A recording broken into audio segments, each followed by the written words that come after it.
ಸ್ನೇಹಿತರೆ, ನಮ್ಮ ಅಶ್ವಿನಿ ಯೂಟ್ಯೂಬ್ ಚಾನಲ್ಗೆ ನಿಮ್ಮೆಲ್ಲರಿಗೂ ಹೃತ್ಪೂರ್ವಕ ಸ್ವಾಗತ.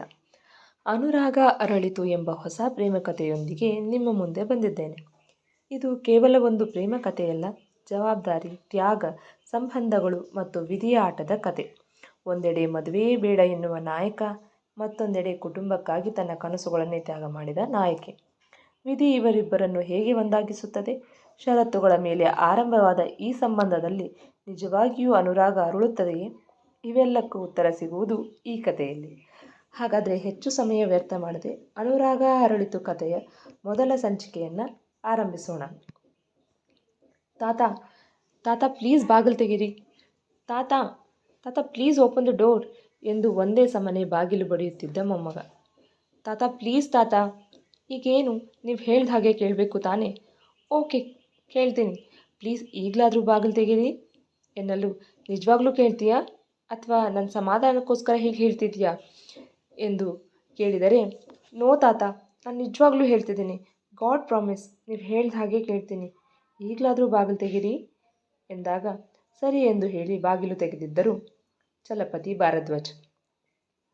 ಕೋಟ್ಯಾಧೀಶ್ವರ ಚಲಪತಿ ಭಾರದ್ವಾಜ್ ಅವರ ಒಬ್ಬನೇ ಮೊಮ್ಮಗ ನೀಲ್ ಭಾರದ್ವಾಜ್. ಇವನೇ ನಮ್ಮ ಕಥಾನಾಯಕ. ನೀಲ್ ನೀಲ್ ಚಿಕ್ಕವನಿದ್ದಾಗ ಒಂದು ಕಾರ್ ಆಕ್ಸಿಡೆಂಟಿನಲ್ಲಿ ತೀರಿಕೊಂಡಿರುತ್ತಾರೆ. ಆಗಿನಿಂದ ಚಲಪತಿ ಅವರೇ ನೀಲ್ನ ಸಾಕಿ ಬೆಳೆಸಿರುತ್ತಾರೆ.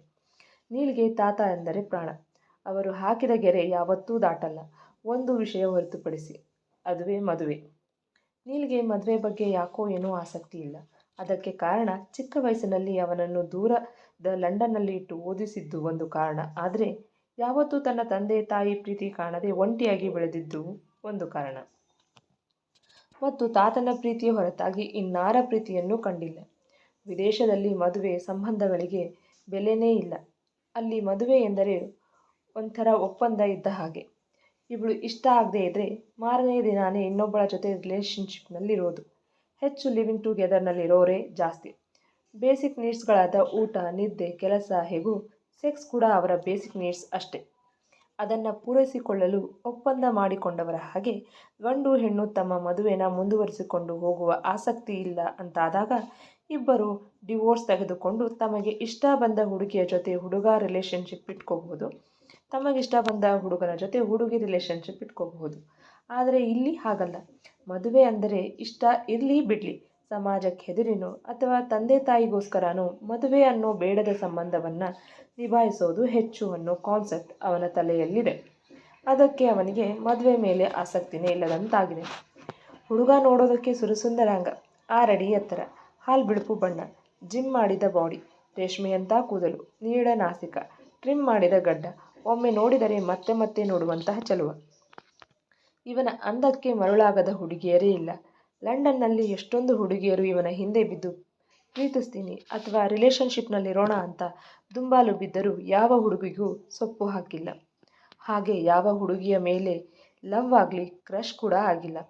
ಮೊಮ್ಮಗನನ್ನು ಹೇಗಾದರೂ ಮಾಡಿ ಮದುವೆಗೆ ಒಪ್ಪಿಸಬೇಕು ಎಂದು ಉಪವಾಸ ಸತ್ಯಾಗ್ರಹ ಮಾಡಿದರೂ ಬಗ್ಗದ ಮೊಮ್ಮಗನನ್ನು ಬಗ್ಗಿಸುವ ಸಲುವಾಗಿ ಸಾಯ್ತೀನಿ ಅಂತ ಹೆದರಿಸೋ ನಾಟಕ ಮಾಡಿ ಮದುವೆಗೆ ಒಪ್ಪಿಸ್ತಿದ್ದಾರೆ ಚಲಪತಿ ಭಾರದ್ವಾಜ್ ಅವರು.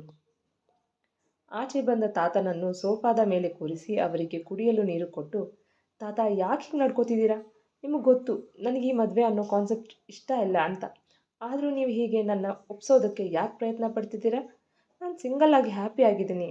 ಈ ಮದುವೆ ಅನ್ನೋ ಬೇಡದ ಸಂಬಂಧಗಳಲ್ಲಿ ಬಂದಿ ಆಗೋದಕ್ಕೆ ನನಗಿಷ್ಟ ಇಲ್ಲ ಎಂದನು ಕಡ್ಡಿ ಮುರಿದ ಹಾಗೆ. ಹಾಗೆ ಹೇಳಿಬಿಡ್ವೋ ನೀಲ್, ಮದುವೆ ಅಂದರೆ ಅದು ಬೇಡದ ಬಂಧ ಅಲ್ಲ ಕಣೋ, ಅದು ಪವಿತ್ರ ಬಂಧ. ಅದಕ್ಕೆ ಅದರದ್ದೇ ಆದ ಪಾವಿತ್ರ್ಯತೆ ಇದೆ. ಅದು 2 ಹೃದಯಗಳ ಸಂಗಮ. ಮದುವೆ ಅಂದರೆ ಒಂದು ವಂಶ ಬೆಳಗೋದಕ್ಕೆ 2 ಜೀವಗಳು ಕೂಡಿ ಇನ್ನೊಂದು ಜೀವದ ಸೃಷ್ಟಿಗೆ ಕಾರಣವಾಗುವ ಬಂಧ. ಸಂಸಾರದಲ್ಲಿ ಏನೇ ಕಷ್ಟ ಸುಖ ಬಂದರೂ 2 ಜೀವಗಳು ಜೊತೆಯಾಗಿ ಈ ಸಂಸಾರ ನೌಕೆಯನ್ನು ದಡ ಮುಟ್ಟಿಸುವ ಬಂಧ. ನಿನ್ನ ಕಷ್ಟ ಸುಖದಲ್ಲಿ ಪಾಲು ತಗೊಳ್ಳೋ ಬಂಧ. ನಿನಗೀಗಿದೆಲ್ಲ ಅರ್ಥ ಆಗಲ್ಲ ಬಿಡು. ನೀನು ಮದುವೆ ಆಗು, ಆಗ ಗೊತ್ತಾಗತ್ತೆ ನಾನು ಹೇಳಿದ ಪ್ರತಿಯೊಂದು ಮಾತು ಎಷ್ಟು ನಿಜ ಅಂತ ಎಂದಾಗ, ಏನು ತಾತ ನೀವು? ಅಲ್ಲ, ಒಂದು ಮದುವೆಗೋಸ್ಕರ ಸಾಯೋ ನಿರ್ಧಾರ ಮಾಡಿದಿರಲ್ಲ, ನೀವಿರದೆ ನಾನು ಹೇಗಿರ್ತೀನಿ ಅಂತ ಕೂಡ ಯೋಚನೆ ಬರಲಿಲ್ವಾ ತಾತ ಎಂದು ಕೇಳಲು, ಆ ಯೋಚನೆ ಬಂದಿರೋದಕ್ಕೆ ನಾನು ನಿನಗೆ ಮದುವೆ ಆಗು ಅಂತಿರೋದು. ನಾನು ಸತ್ತ ಮೇಲೆ ನಿನ್ನ ನೋಡ್ಕೊಳ್ಳೋದಕ್ಕಾದರೂ ಒಬ್ಬರು ಬೇಕಲ್ವೇನೋ? ಈ ಮುದಿ ಜೀವ ಇನ್ನೆಷ್ಟು ದಿನ ಬದುಕಿರುತ್ತೆ ಹೇಳು? ನಾಡು ಹೋಗನ್ನತ್ತೆ, ಕಾಡು ಬಾ ಅನ್ನತ್ತೆ. ಈ ಇಡೀ ವಯಸ್ಸಿನಲ್ಲಿ ನಿನ್ನ ಮದುವೆ ನೋಡಿ ಕಣ್ಣು ಮುಚ್ಚಬೇಕು ಅನ್ನೋದು ನನ್ನ ಕಡೆ ಆಸೆ ಕಣೋ. ನಿನಗೆ ಕೈ ಮುಗಿತೀನಿ, ಈ ಮುದುಕನ ಕಡೆ ಆಸೆ ಈಡೇರಿಸೋ ನೀಲ್ ಎಂದು ಕೈ ಮುಗಿದರು. ತಾತ ಏನು ಮಾಡ್ತಿದ್ದೀರಾ ನೀವು? ಹೀಗೆಲ್ಲ ಕೈ ಮುಗಿಬೇಡಿ. ಸರಿ, ನಿಮ್ಮ ಕಡೆ ಆಸೆಯಂತೆ ನೀವು ತೋರಿಸೋ ಹುಡುಗಿ ಜೊತೆ ಮದುವೆ ಆಗ್ತೀನಿ. ಆದರೆ ನೀವು ನನಗೊಂದು ಮಾತು ಕೊಡಬೇಕು. ಇನ್ಯಾವತ್ತೂ ಸಾಯೋ ನಿರ್ಧಾರ ಮಾಡಲ್ಲ ಎಂದು ಹೇಳಿ ತನ್ನ ಅಂಗೈ ಚಾಚಲು, ಸರಿ ಕಣೋ, ನಿನಗೆ ಮಾತು ಕೊಡ್ತೀನಿ, ಇನ್ನು ಮುಂದೆ ಸಾಯೋ ನಿರ್ಧಾರ ಮಾಡಲ್ಲ ಎಂದರು ಮೊಮ್ಮಗನ ಕೈ ಮೇಲೆ ಕೈ ಇಟ್ಟು ಪ್ರಮಾಣ ಮಾಡಿ. ಸರಿ ತಾತ, ನೀವು ತಿಂಡಿ ತಿನ್ನಿ, ನನಗೊಂದು ಅರ್ಜೆಂಟ್ ಮೀಟಿಂಗ್ ಇದೆ, so I have to go ಎಂದು ಮೇಲೆ ಹೇಳಲು, ನೀಲ್ ಇನ್ನೊಂದು ಸಾರಿ ಕೇಳ್ತಿದ್ದೀನಿ, ಮಾತಿಗೆ ತಪ್ಪಲ್ಲ ತಾನೇ ಎಂದು ಕೇಳಲು, ಖಂಡಿತ ಇಲ್ಲ ತಾತ, ನೀವು ಆರಾಮಾಗಿರಿ ಎಂದು ಆಫೀಸ್ ಕಡೆ ಹೊರಟ. ಮೊಮ್ಮಗ ಆಫೀಸಿಗೆ ಹೋಗುತ್ತಿದ್ದ ಹಾಗೆ ಚಲಪತಿಯವರು ಪ್ರಭಾಕರ್ ಅವರಿಗೆ ಕಾಲ್ ಮಾಡಿ ನೀಲ್ ಮದುವೆಗೆ ಒಪ್ಪಿಕೊಂಡ ವಿಷಯವನ್ನು ತಿಳಿಸಿದರು. ಅಂತೂ ಇಂತೂ ನಾನು ಕೊಟ್ಟ ಐಡಿಯಾ ವರ್ಕ್ ಆಯಿತು ಅನ್ನಿ ಎಂದನು ಪ್ರಭಾಕರ್ ಖುಷಿಯಿಂದ. ಹ್ಞೂ ಪ್ರಭಾಕರ್, ಎಲ್ಲಿ ಒಪ್ಕೊಳ್ತಾನೋ ಇಲ್ವೋ ಅಂತ ಭಯ ಆಗಿತ್ತು. ಈಗ ನನ್ನ ಮನಸ್ಸಿಗೆ ನೆಮ್ಮದಿ ಆಯಿತು. ಹಾಂ, ಏನೋ ಮೀಟಿಂಗ್ ಇದೆಯಂತೆ, ಅಲ್ಲಿಗೆ ಬರ್ತಿದ್ದಾನೆ ನೋಡು. ಪ್ರಭಾಕರ್ ಮತ್ತೆ ಅವನ ಮನಸ್ಸು ಬದಲಾಯಿಸೋ ಮುಂಚೆ ಒಂದೊಳ್ಳೆ ಹುಡುಗಿ ನೋಡಿ ಮದುವೆ ಮಾಡಬೇಕು ಎಂದರು. ನೀವೇನು ಚಿಂತೆ ಮಾಡಬೇಡಿ ಸರ್, ನಾನು ಬ್ರೋಕರ್ ಜೊತೆ ಮಾತಾಡ್ತೀನಿ ಎಂದಾಗ, ಸರಿ, ಅದೇ ಆದಷ್ಟು ಬೇಗ ಮಾತಾಡು, ಲೇಟ್ ಆದಷ್ಟು ಅವನ ಮನಸ್ಸು ಬದಲಾಗಬಹುದು ಎಂದರು ಮೊಮ್ಮಗನ ಗುಣ ಗೊತ್ತಿದ್ದರಿಂದ. ಆಯಿತು ಸರ್, ನೀವು ಹೇಳಿದ ಹಾಗೆ ನಾಳೆನೇ ಮಾತಾಡ್ತೀನಿ ಎಂದು ಕರೆ ತುಂಡರಿಸಿದ್ದ. ಪ್ರಭಾಕರ್ ನೀಲ್ನ ಲೀಗಲ್ ಅಡ್ವೈಸರ್ ಆಗಿ ಕೆಲಸ ಮಾಡುತ್ತಾನೆ. ನೀಲ್ ತಂದೆ ಇದ್ದಾಗಿಂದ ಅಲ್ಲೇ ಕೆಲಸ ಮಾಡುತ್ತಿದ್ದಾರೆ. ದ ಮೋಸ್ಟ್ ಸಿನ್ಸಿಯರ್ ಪರ್ಸನ್ ಅಂದರೆ ಪ್ರಭಾಕರ್ ಅವರು. ಪ್ರಭಾಕರ್ ಅವರು ತುಂಬ ನಂಬಿಕಸ್ಥ ಮನುಷ್ಯ. ನೀಲ್ಗೆ ಅವರ ಕಂಡರೆ ತುಂಬಾ ಗೌರವ. ಈ ಪ್ರಭಾಕರ್ ಅವರಿಗೆ ಒಬ್ಬಳೆ ಮಗಳು ಸ್ನೇಹ. MBA ಮಾಡಿದ್ದಾಳೆ. ಭಾರದ್ವಾಜ್ ಕಂಪನಿಯಲ್ಲಿ ನೀಲ್ನ PA ಆಗಿ ಕೆಲಸ ಮಾಡುತ್ತಿದ್ದಾಳೆ. ನೀಲ್ ಇಂದು ಆಫೀಸ್ಗೆ ತಡವಾಗಿ ಬಂದ. ತಾತನ ಕಾರಣದಿಂದ ಇವತ್ತು ಸ್ವಲ್ಪ ಲೇಟಾಗಿತ್ತು. ಬರ್ತಿದ್ದ ಹಾಗೆ ತನ್ನ ಕ್ಯಾಬಿನ್ಗೆ ಹೋಗಿ ಸ್ನೇಹಾಳಿಂದ ಇವತ್ತಿನ ಶೆಡ್ಯೂಲ್ ಕೇಳಿ ತಿಳಿದುಕೊಂಡು ಮೀಟಿಂಗ್ ಹಾಲ್ ಕಡೆ ನಡೆದ. ಸ್ನೇಹ ನೀಲ್ ಬರೋ ಅಷ್ಟರಲ್ಲಿ ಮೀಟಿಂಗ್ಗೆ ಎಲ್ಲ ಅರೇಂಜ್ ಮಾಡಿದರು. ಮೀಟಿಂಗ್ ಹಾಲ್ನಲ್ಲಿ ಆಗಲೇ ಬೇರೆ ಬೇರೆ ಕಂಪನಿಯ ಶೇರ್ ಹೋಲ್ಡರ್ಸ್ ಬಂದು ಕೂತಿದ್ದರು. ನೀಲ್ ಬರ್ತಿದ್ದ ಹಾಗೆ ಎಲ್ಲರೂ ಎದ್ದು ನಿಂತರು. Please sit down. Hello everyone, sorry for the delay.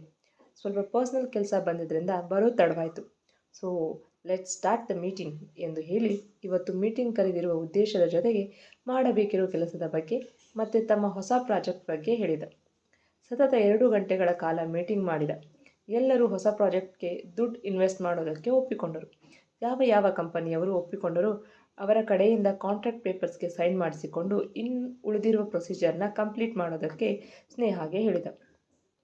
ಆ ಎಲ್ಲ ಶೇರ್ ಹೋಲ್ಡರ್ಸಿಗೂ ಅಲ್ಲೇ ಊಟದ ವ್ಯವಸ್ಥೆ ಮಾಡಲಾಗಿತ್ತು. ಮೀಟಿಂಗ್ ಮುಗಿಸಿ ತನ್ನ ಕ್ಯಾಬಿನ್ಗೆ ಬಂದ ನೀಲ್, ಅದಾಗಲೇ ಪ್ರಭಾಕರ್ ಅವರು ನೀಲ್ ಕ್ಯಾಬಿನ್ಗೆ ಬಂದು ಅವನು ಬರುವ ದಾರಿಯನ್ನೇ ಕಾಯುತ್ತಾ ಕುಳಿತಿದ್ದರು.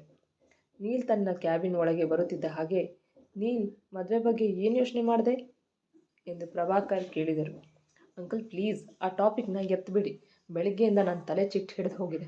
ಮನೆಯಲ್ಲೂ ಇದೇ ವಿಷಯ, ಇಲ್ಲೂ ಇದೇ ವಿಷಯ ಎಂದ ಸಿಡುಕುತ್ತ.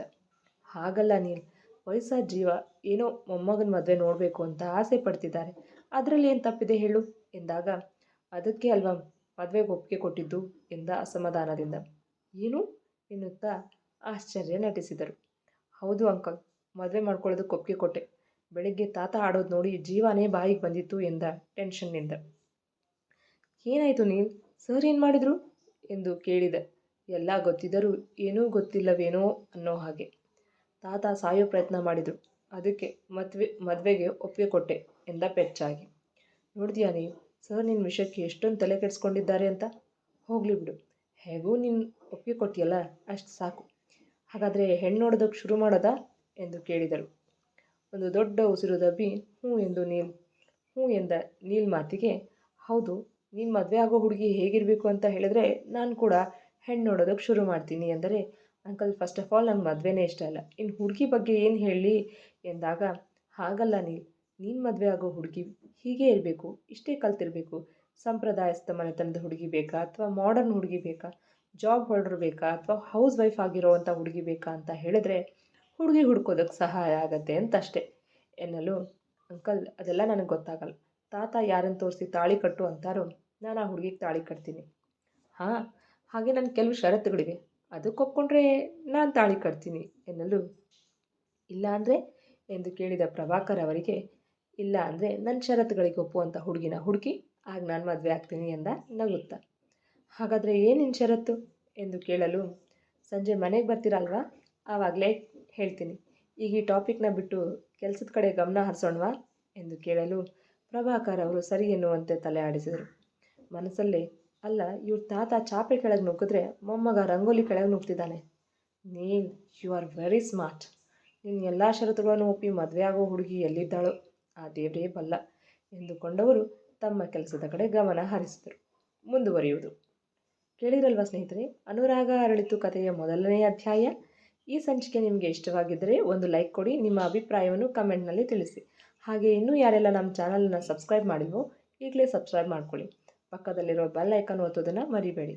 ಹಾಗೆ ಮುಂದಿನ ಅಧ್ಯಾಯದಲ್ಲಿ ಮತ್ತೆ ಸಿಗೋಣ. ಧನ್ಯವಾದಗಳು.